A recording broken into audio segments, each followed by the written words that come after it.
आते हैं और सत्संग में कोई नया व्यक्ति आता है तो वो कहता है कि बार बार ही क्यों ये दर्शाया जा रहा है, बार बार बता चले कि क्यों उन्हीं बातों को बताया जा रहा है।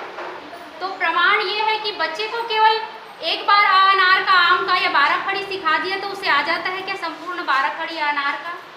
नहीं, साल दर साल उन्हें सिखाया ही जाता है जब तक कि उसे चित्त पूर्ण रूप से उसके चित्त में धारण ना हो जाए। वो 12 खड़ी, वो टेबल्स जैसे 2 एकम 2, वो जब तक कि धारण उसके चित्त में धारण ना हो जाए तब तक कि उसे बारंबार उसे पढ़ाया जाता है।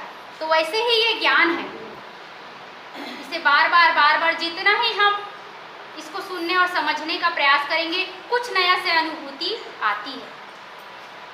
ऐसा लगता है कुछ नया सी अनुभूति। अभी तक तो मैंने केवल शब्द के बारे में जाना है, ये स्पर्श के रूप में बारे में कुछ नया जानने को मिला, ऐसा हमें अनुभूति होती है।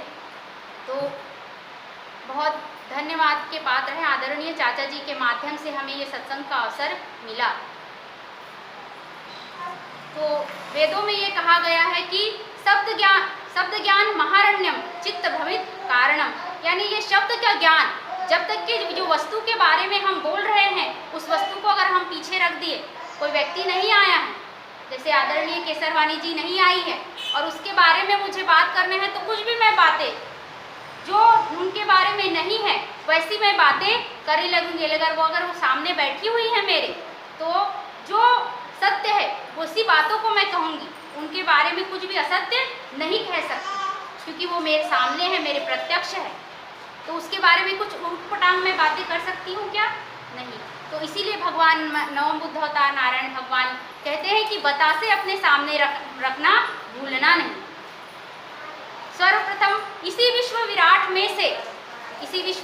में से एक अंग रखा है भगवान नवम बुद्ध अवतार ने, और इस बताशा को रख के ही हम अपने आप का मिलान करते चले कि ये संपूर्ण दिखने वाला, चराचर दिखने वाला मेरे सहित ही परमात्मा है। तो मैं कैसे इससे मैं भिन्न हूँ, ऐसा मैंने समझा था। मैं इससे भिन्न हूँ, परमात्मा कोई अलग है, कोई अदृश्य वस्तु है जो मुझे कहीं ना दिख जाए। जैसे आदरणीय चाचा जी कह रहे थे कि जैसे मन के हिसाब से जिसका मन जैसा सोचता है वैसे वैसे उसे परमात्मा दिखता है, वैसे वैसे परमात्मा की उसे ख्यालों में नजर आता है। पर किसी भी वस्तु को हम प्रत्यक्ष रख के, इसीलिए जब बच्चों को स्कूल में पढ़ाया जाता है तो उसके सामने अनार का चित्र बनाया जाता है, आम का चित्र बनाया जाता है, ताकि उसका ध्यान ना भटके, ताकि उसे वो जो अनार है, आम है, उसको जो यथार्थ है उसका निश्चय हो उसे। तो इसीलिए स्वयंभू 8 साधन हमारे पास प्रकृति दत्त परमात्मा से हमें प्राप्त हुआ है। महात्मा तुलसीदास जी लिखते हैं कि आकर 4,84,000 योनि भ्रमति यह जीवनासी, फिरत सदा माया कर पेरा, काल कर्म स्वभाव गुण घेरा, और कबहु के कर करुणा नर देही, देत ईस बिन हेतु सनेही, बड़े भाग मानुष तन पावा, सुर दुर्लभ सब ग्रंथ ही गावा, और साधन धाम मोक्ष कर द्वारा, पाई न जही परलोक सवारा। ये साधन हमें मोक्ष के लिए प्राप्त हुआ है। इन साधनों का हमने अभी तक के दुरुपयोग ही किया है।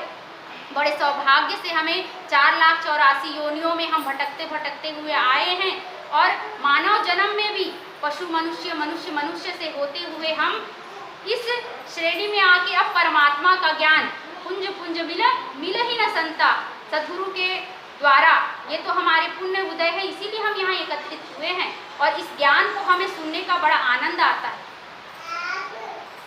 तो स्वयंभू साधन हमारे पास 8 साधन परमात्मा प्रकृति दत्त हमें प्राप्त हुआ है।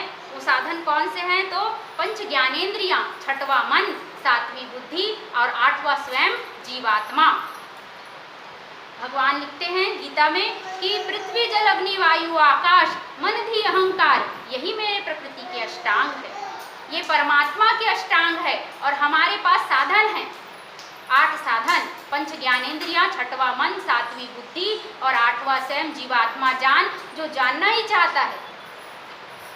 तो पहले साधन से शुरुआत से हम देखना प्रारंभ करते हैं। भगवान सर्वांग योग में लिखते हैं कि चौथे अध्याय से में लिखते हैं कि अपनी आंखों से देखो दिखता है पदार्थ ये, ऐसे ही विश्व में सारे रूप का दिखना भरा। पंच महाभूत से बने हुए एक घटक को पदार्थ कहते हैं।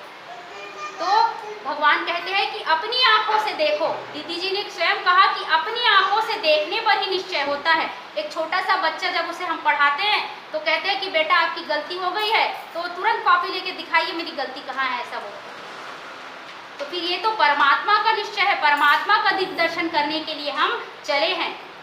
तो दीदी ने बताया कि अपनी आंखों से देखने से ही निश्चय होता है। तो अपनी आंखों से देखो दिखता है पदार्थ ये, ऐसे ही विश्व में सारे रूप का दिखना भरा। ये आंख हमें अग्नि तत्व से प्राप्त हुआ है, और अग्नि का गुण क्या है? तो रूप। तो अग्नि का गुण रूप है।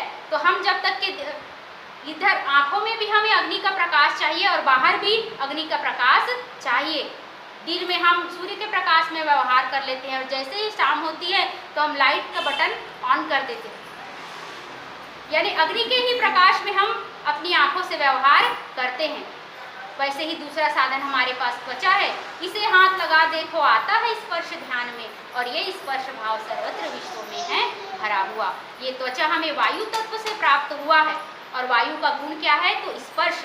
किसी भी वस्तु को जब हम छू कर देखते हैं तो कुछ न कुछ स्पर्श की अनुभूति होती है। तो ये त्वचा हमें काय से मिली है? तो वायु से प्राप्त हुई है। वैसे ही तीसरा साधन हमारे पास कान है। कान ये आकाश तत्व से बना हुआ है, और इसका गुण क्या है? तो शब्द। इसमें शब्द है स्थायी, बजा के कान से सुनो। वैसे ही विश्व में सारे स्थित हैं शब्द भाव। शब्द केवल यही है क्या? तो शब्द हम सर्वत्र विश्व में जब ठोक बजाकर जब प्रयोग करके देखेंगे तो शब्द केवल हमें कान से ही अनुभूति आएगी। तो कान ये पंच महाभूत में से हमें आकाश तत्व से प्राप्त हुआ है। वैसे ही चौथा साधन हमारे पास है जिह्वा। जीभ से ये लगा देखो वस्तु में कुछ स्वाद है, संपूर्ण विश्व में भी है ऐसे ही ये भरा हुआ। जीभ से हम किसी वस्तु को जब हम लगाते हैं तो हर वस्तु का कुछ न कुछ रस की हमें अनुभूति होती है। तो जीभ ये जल तत्व से हमें प्राप्त हुआ है, और जल का गुण है रस। जब भी किसी वस्तु को जब हम चखकर जीभ से लगाकर देखते हैं तो कुछ न कुछ रस की अनुभूति हमें महसूस होती है। तो इससे सिद्ध होता है कि ये जीभ जो हमें प्राप्त हुई है ये जल से प्राप्त हुई है। वैसे ही पांचवा साधन हमारे पास है नाक। नाक से सूंघ के देखो गंध है इसमें भरा, इसी रीति लखो सारे दृश्य में गंध भी रमा। जब इस वस्तु को जब हम नाक के पास लेके जाते हैं तो इसमें कुछ ना कुछ गंध की अनुभूति होती है। तो ये नाक हमें पृथ्वी तत्व से, पंच महाभूत के पृथ्वी तत्व से नाक हमें प्राप्त हुआ है। और ये सदैव पृथ्वी तत्व का गुण क्या है? तो गंध। सदैव गंध की अनुभूति हमें कहाँ से होती है? तो नाक से मिलती है गंध की अनुभूति। तो इसी में हमने शब्द स्पर्श रूप रस गंध देखा अभी। वैसे ही नवम बुद्ध अवतार लिखते हैं कि पांचों ज्ञानेंद्रियों से वे दिखने के नहीं कभी, जानेगा मन वे तीनों और उनके स्वधर्म। ये पांच तत्वों से कभी भी हम मन का पता नहीं कर सकते, लेकिन मन सदैव कैसा रहता है? तो पांच ज्ञानेंद्रियों में ही सदैव मन रहता है। सदैव मन पांच ज्ञानेंद्रियों में ही कार्य करता है। जैसे ही हमने किसी वस्तु को छुआ तो मन यहाँ पे, देखा तो मन देखने में, सुना तो मन कहाँ से आवाज़ आ रही है, कैसी आवाज़ आ रही है। वैसे ही ये पांच ज्ञानेंद्रिय से नहीं दिख सकता है, पर मन को जानने के लिए एक सुंदर युक्ति सर्वांग योग के माध्यम से लिखा है कि घी के साथ मिला देखो वस्तु में गुण सत्व है, और संपूर्ण विश्व में भी है ऐसे ही ये भरा हुआ। इसी वस्तु को जब हम घी के साथ मिलाकर लेप बनाकर खाएंगे तो खाते समय भी अच्छा और परिणाम में भी अच्छा। कोई भी वस्तु का जब हम संग करते हैं तो प्रयोग से परिणाम तक अच्छा को ही शास्त्रकार ने सतोगुण नाम दिया। और इसी को जब हम जल के साथ मिला देखो वस्तु में गुण है रजो, यह प्रत्यक्ष दिखेगा वैसे ही स्थित विश्व में। इसी वस्तु को जब हम जल के साथ शरबत बनाकर पिएंगे तो वास्तव में दीदी जी के माध्यम से आज हमें ज्ञात हुआ। हम भी बोलते थे कि 2-3 ग्लास पीने के बाद करके, पर जो वस्तु रजोगुण है, जो दो भाव से, यानी पानी का स्वभाव शीतल है और इसका उष्ण, तो दो भाव से जो मिला हुआ है उसको पीने पर, यानी पीने के समय अच्छा और परिणाम के समय बुरा, दो मिलवा भाव की वस्तु अंदर गई तो दो मिलवा भाव का हमें अनुभूति होती है। विश्व में किसी भी वस्तु के साथ जब हम व्यवहार करते हैं तो दो मिलवा भाव की हमें अनुभूति है, उसी को शास्त्रकार में रजोगुण कहा। और अकेली वस्तु खाने से दिखेगा तम है भरा, इसी रीति रहे तीनों गुण संपूर्ण विश्व में। इसी वस्तु को जब हम अकेली खाएंगे तो खाने के समय दांत में किचकिच सी महसूस होगी ठोस होने के कारण, और मसूड़े भी छिल सकते हैं इससे। तो प्रयोग के समय भी, मतलब प्रयोग करने के समय भी बुरा और परिणाम के समय भी डाहा जलन जैसी हमें समस्या उत्पन्न हुई। तो दोनों प्रयोग से परिणाम तक इस विश्व में किसी भी वस्तु को जब हम प्रयोग से परिणाम तक किसी भी वस्तु के साथ व्यवहार करते हैं तो बुरा ही बुरा अनुभूति होती है, उसी को शास्त्रकार ने तमोगुण कहा। यानी मन में ये हमने तीन भाव देखे, सत रज तम, पांचों ज्ञानेंद्रियों से ये कभी दिख ही नहीं सकता। जब हमने मन के बारे में जाना तो वही भगवान कन्हैया कहते हैं अर्जुन को कि गुणों को गा रहे वे तू गुणातीत पार्थ हो, निर्द्वंद नित्य सत्वस्थ निर्योग क्षेम आत्मावान। गुणों को संसार में अनेक वेद पाठी लोग हर मंच में कहीं ना कहीं गुण के बारे में बोल ही रहे हैं, पर वास्तव में मन कैसा कार्य करता है, मन सदैव कैसा करता है, तो तीन गुण में कार्य करता है। तो वैसे ही इस वस्तु को मैं जड़ समझती हूँ, ये सदैव ये जहाँ मैं रखती हूँ उसको ये यहीं रहता है, और मैं अपने आप को चेतन समझती हूँ क्योंकि मैं हलचल कर सकती हूँ, सारे कार्य मैं अपने कर सकती हूँ।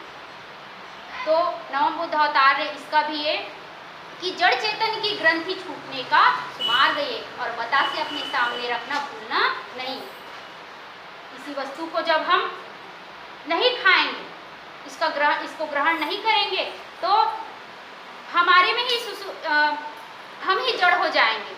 तो नवम बुद्ध अवतार लिखते हैं कि जीवों में अन्न के द्वारा ये तीनों स्थूल रूप से कफवात बने पित्त वेग से कूदने लगे, और इसी से स्थूलता पाई स्वरूप बोध के लिए मन बुद्धि अहंकार बन के कार्य है करें।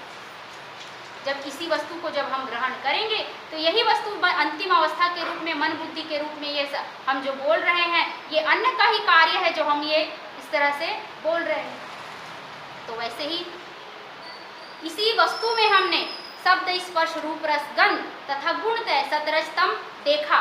तो इसी को देखकर अनेक अनेक शास्त्रकार ने, किसी ने साकार कहा, किसी ने इसको क्षर कहा। निरंतर क्षरण होते रहता है ये निरंतर। आज हम ऐसे हैं, कुछ समय पहले कुछ और थे, जब बाल्यावस्था में थे कुछ और थे, और वृद्धावस्था में कुछ और के। नित्य दिन इसका क्षरण होते रहा है, क्षरण होते रहेगा, सदैव ये क्षरण होते ही रहा, इसीलिए इसको क्षर कहा है।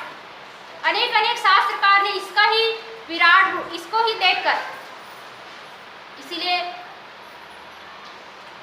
इसके अनेक अनेक नाम दिए हैं। जैसे जैसे जिन महानुभावों को जैसा जैसा अनुभूति हुई वैसे वैसे इसके अनंत नाम इस संसार में अभी भी हैं। तो वैसे ही जब तक, जैसे ही सातवां साधन हमारे पास बुद्धि है, बुद्धि से भगवान कहते हैं कि अब अक्षर आत्मा को जानने की सुरीति है, और लखाते हैं इसे लेना श्रद्धा से सात्विकी ही। जैसे ही हमने बुद्धि से देखा तो अस्ति भाति प्रिय, वो मिठास यही आत्मा है निराकार जानना, वस्तु के स्वाद में भी वो भरी है प्रिय रूप से। यानी अस्ति यानी है, भाति है, ये दिख रहा है इसीलिए हमको प्रिय है। कोई भी वस्तु ये यहाँ पे रखी है तो प्रिय के कारण ही रखी है, हमें प्रिय महसूस हुआ इसीलिए हम अपने ग्रह से, अपने यहाँ से हमने सत्संग में वो प्रियत्व दिखा, इसीलिए हम लोग यहाँ सब इकट्ठे हुए। हर वस्तु जब हमें प्रियत्व महसूस होती है, जब उसकी जरूरत होती है, जब उसकी आवश्यकता होती है, उसमें आत्मा हमें झलकने लगता है। आत्मा कहाँ से दिखती है? तो बुद्धि से दिखती है। वो मिठास, वो प्रियत्व, उसी का नाम क्या है? तो जिसका कभी क्षरण होता ही नहीं। अविनाशी वही जानो व्याप्त जो सब विश्व में, उस अवयव का नाश कोई भी कर नहीं सके। अवयव उसे कहते हैं जो न कभी टूट सकता, न जो कभी टूटता है, न टूटता है, न जो कभी आता है, न जाता है, न बनता है, न बिगड़ता है, उसी का नाम अव्यय है।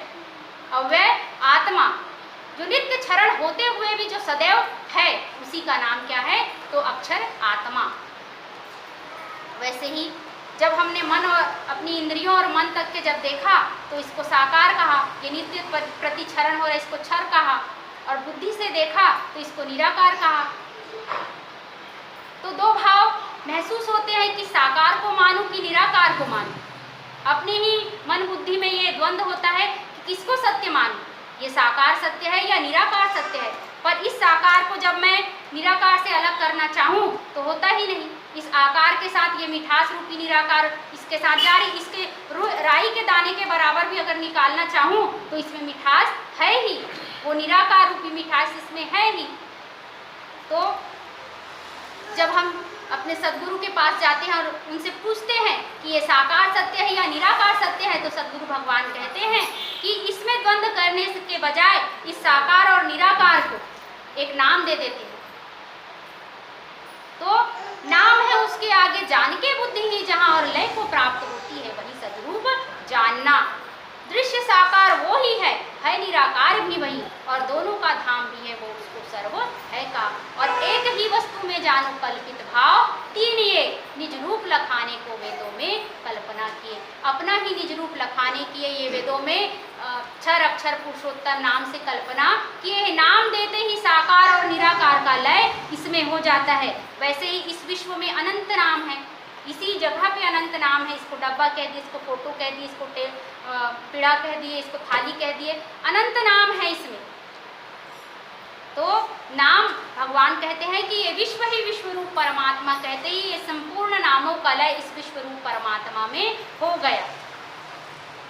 परमात्मा का जैसे ही हमने यथार्थ दिग्दर्शन, इसी को कहते हैं यथार्थ दिग्दर्शन, मतलब इसी पिंड में से, पिंड सो ब्रह्मांडे जान मान सरोवर कर स्नान, यानी इसी संसार, इसी विश्व रूप से एक पिंड निकाल के प्रत्यक्ष यथार्थ दर्शन परमात्मा का कराने के पश्चात ये संपूर्ण दिखने वाला चराचर विश्व मेरे सहित ही परमात्मा है, ऐसा जब ज्ञात होता है तो अंतिम में कहते हैं कि भक्ति कैसी करनी चाहिए। तो भगवान लिखते हैं कि निर्मल जन सो मोहि पावा, मोहि कपल छल छिद्र न भावा। जब इस सत्संग का हम बार बार अभ्यास करेंगे तो बिना कहे ही, उसे कहना ही नहीं पड़ता, वह जो मन हमारा मल युक्त था वो निर्मल होते जाता है और हमें भी स्वयं वो पता नहीं चलता। तो वैसे ही सर्वांग योग ये स्थाई बीज है दिव्य चक्षु का, इसे जो पाठ में लेवे चित्त से निज कर्म में। जो भी हम कार्य कर रहे हैं वो कार्य हम सच्चाई और ईमानदारी से, जो भी हम कार्य अपने ग्रह का ही कार्य क्यों कर रहे हैं, अपने घर का ही कार्य क्यों ना कर रहे हो, पर उसमें कोई राग द्वेष न रखते हुए अगर हम वो कार्य करेंगे तो वही निर्मल हो जाएगा।